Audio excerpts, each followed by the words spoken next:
New Orleans' social aid and pleasure clubs have a long and important history. The benevolent societies they sprang from were organized by African Americans in the 1800s as a result of a lack of access to union membership, health benefits, and more.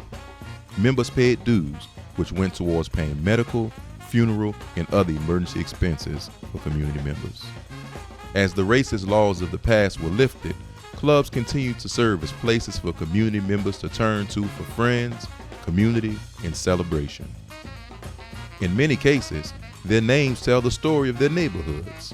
Treme Sidewalk Steppers, CTC Steppers, Money Wasters, and Pigeon Town Steppers are just a few of the clubs active today. And from the beginning, parades have been an essential part of the Jazz Fest. And because it's New Orleans, there are no passive spectators at these parades. Everyone joins in. The very first New Orleans Jazz Festival and Louisiana Heritage Fair kicked off with a parade on Thursday, August 23, 1970. Then, later that afternoon, Eureka Brass Band led another parade, which was joined by Mahalia Jackson herself. Mardi Gras Indians have also paraded at the festival since the first fair. In 1970, the Black Eagles, Wild Magnolias, and Golden Eagles paraded up Canal, down Rampart, and across the square that warm afternoon. The Indians were still very much a back streets only culture at that time, and few people got to see them. But Jazz Fest was determined to bring them to a wider audience. In 1990, the festival doubled the number of parades each year.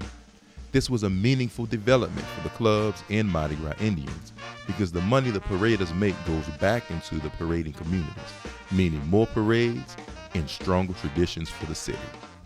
Parades are such an important part of Jazz Fest that by the end of the 1970s, the festival's logo itself featured dancing paraders. The famous 4-person parade illustration has spanned all the decades of Jazz Fest and can now be seen on flags, t-shirts, and at the New Orleans Jazz and Heritage Foundation events throughout the year. In 2019, Jazz Fest will feature over 40 parades from 46 social aid and pleasure clubs and 33 Mardi Gras Indian tribes. Jazz Fest parades are about music and dancing and spectacle, but more importantly, they're all about participation. So if you see a parade rolling by a Jazz Fest, don't just stand and look. Get behind and start dancing. For WWOZ, I am Dr. Bryce Miller. WWOZ's celebration of Jazz Fest at 50 is made possible by the Remedy Room, the Gold Ring Foundation, the Hellas Foundation, the National World War II Museum, the New Orleans Tourism Marketing Corporation, and the Ruth U. Fertel Foundation. Special thanks to the New Orleans Jazz and Heritage Foundation. Check out WWOZ.org for more Jazz Fest at 50.